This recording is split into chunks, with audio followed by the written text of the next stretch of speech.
Day 32, and this is not getting any easier. I don't know who said that it took like 21 days to develop a habit or whatever that is, but my goodness, this has just gotten more and more difficult.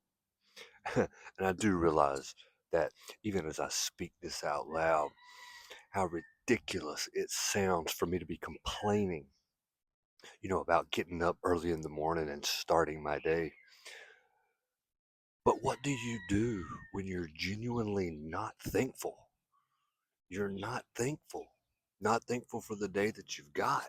When you wake up like that, you have to put yourself in a thankful mood.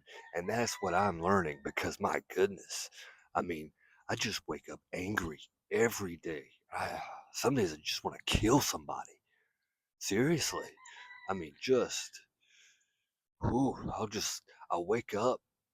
And physically, it sucks because I probably actually feel my best physically when I first wake up in the morning in terms of not having any pain or anything like that. I've had so many knee surgeries that I pretty much am stuck, living with some form of chronic pain. And again, it sounds like such a little pussy thing to even think about or say out loud. But I'm just sharing with you, how I feel when I wake up, even though it's ridiculous and people all over the world would literally kill to have the same opportunities that I have right now. But that doesn't change the reality, your reality when you wake up and you feel a certain way. It's okay to articulate it, but maybe after you speak it out loud, you can kind of ground yourself like I'm doing now. Remind yourself that really you've got a lot to be thankful for. Just getting a little bit of the ball rolling in the morning, a small win, will help you to show thankfulness for your day. That's the whole point of these videos. Even as I'm talking right now, I feel a little bit better. I really do. But remember, all morning routines got to be based around three things. The first is the most important, that's your hydration right here, even if it's in a friendly microplastic filled bottle from Costco. Get your water in. Also, add some salt or some electrolytes to your water. It'll really, really help in terms of not having to pee, you know, 4 or 5 times in the next hour. Also, too, the salt, the electrolytes is going to help keep the water in your body, in your muscles. And that's where you want it because your muscle needs the water, especially if you're a gym bro. If you're going to go to the gym and get a pump, you need to go ahead and get the salt and the electrolytes in your system now so that you'll be able to have access to the water that's in your muscle when you're in the gym, when you need it for performance. After we hydrate, remember, our blood oxidation levels are low because we've been asleep. We need to refill our lungs with oxygen. Once the lungs are filled with oxygen, it gets distributed in your bloodstream. The bloodstream goes up into your brain, and then poof, no more mental fog, or at least a lot more mental clarity, less mental fog.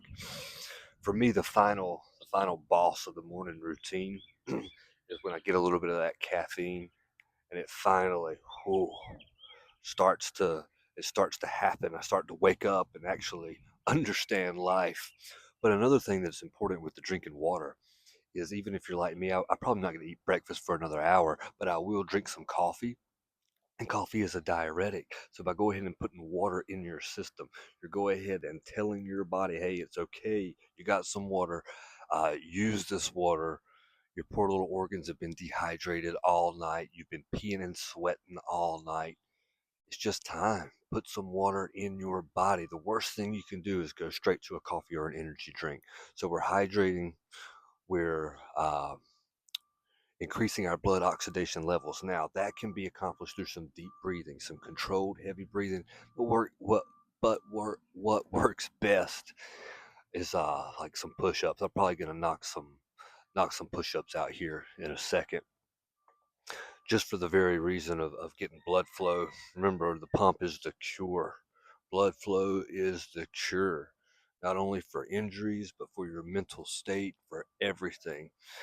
And then, let's see, after we take care of our hydration and blood oxidation levels, we're already outside. This is huge because sunlight in and of itself is a huge signal to your body to wake up. It's time to make some vitamin D. Let's go. That type of thing. Whew, but okay. I'm gonna go ahead. I got my salt and my water. Let's mix them up. I'm really thirsty.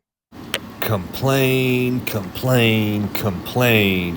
When I was watching this video back, that's kind of what I felt like I was doing in the beginning. But I can honestly say that after doing my stupid little routine here, I do feel way, way, way better than how I did. The key for me is even though I'm waking up before my alarm goes off, I'm just laying in bed and I'm dreading having to get out and actually be productive. But I'm learning the faster I just get up and get it over with, then the better I'll feel. So no burpees today, just knocked out. I think I did 50 push-ups, which is a little bit more than I have been doing. But the burpees are coming back. Don't worry, I'm just kind of being lazy for today. Oh yeah, I gotta catch my breath for a second. So no gym for me today. I usually go to the gym like 5 or 6 days a week just because it helps me self-regulate. Not because I really believe you have to go that many days a week. Probably the perfect gym routine, I would say, would be 4 to 5 days a week. I think that would be ideal because generally speaking with people in their life, there's going to be a couple of days, at least one or two out of the week, where it's just going to be too hard to get there. So you go ahead and just schedule those as rest days. Don't even worry or think about it. A lot of times, Sunday, if you go to church, I go to church, but I don't have a family, so I like going to the gym on Sundays because it's almost like church round two, kind of like a sanctuary in there some days. Really, really quiet, and the sound of the weights moving and the iron clanking. Kind of a little worshipy sometimes, honestly. And then if you're like me and you pretty much live inside your head, I mean, like, wow, it's like ambiance. You get the quietness and the worship atmosphere of the church, but you're in the gym, so you're getting a pump. And then if you want to, you can listen to some music, and then it really gets trippy. But anyway, wasn't really planning on talking about gym routines, but we all need a gym routine. I think we should all be in the gym. I read something a while back that says, Americans, they're not overweight, they're under muscled. And then it gave a whole lot of benefits about how, especially like even aging seniors can benefit by having extra muscle mass, particularly women, man, and bone density. You hear a lot about that, especially now. And one of the easiest ways to increase your bone density is by increasing your muscle mass. I mean, it's just basic physics, science, biology that if you increase the mass of the muscle, then the bone connected to the muscle has to respond by becoming denser as well. So that's just kind of something to think about. But today, no gym. So I'm going to concentrate on decluttering my life. I can't remember who it was. Maybe it was a Carl Jung uh, speech or lecture I was listening to.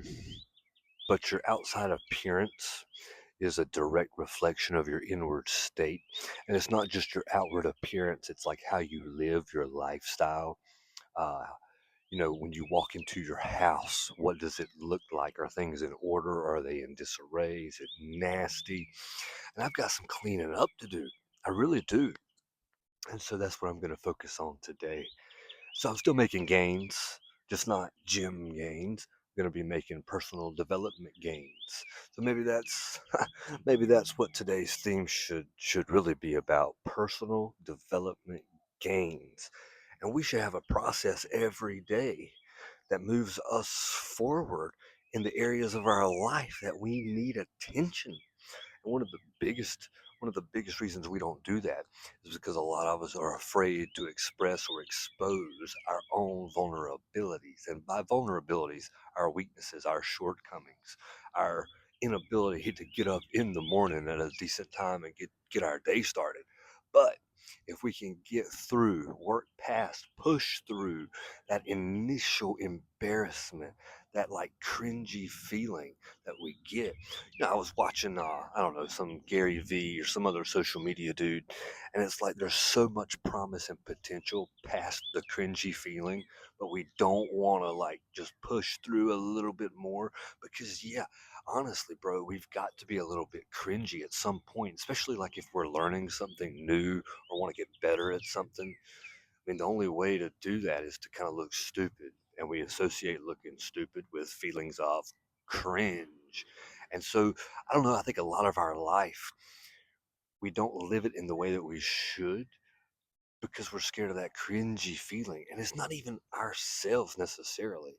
It's we don't want other people to think we're cringe. And so again, we're allowing the thoughts and opinions of other people to hold us down. I mean, we've been taught that we have like an unlimited potential in our mind, but nobody tells us how to actually access that. Honestly, they teach us how to do everything, but they tell us it's available to us, but then basically give us a formula for not developing it.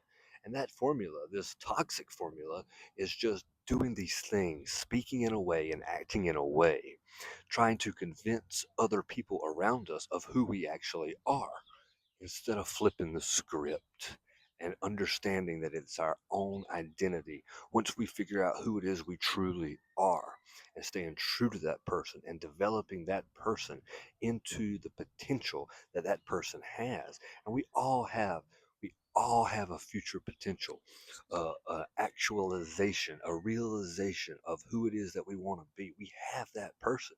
They're inviting us to hurry up and become who we need to become. It's just us.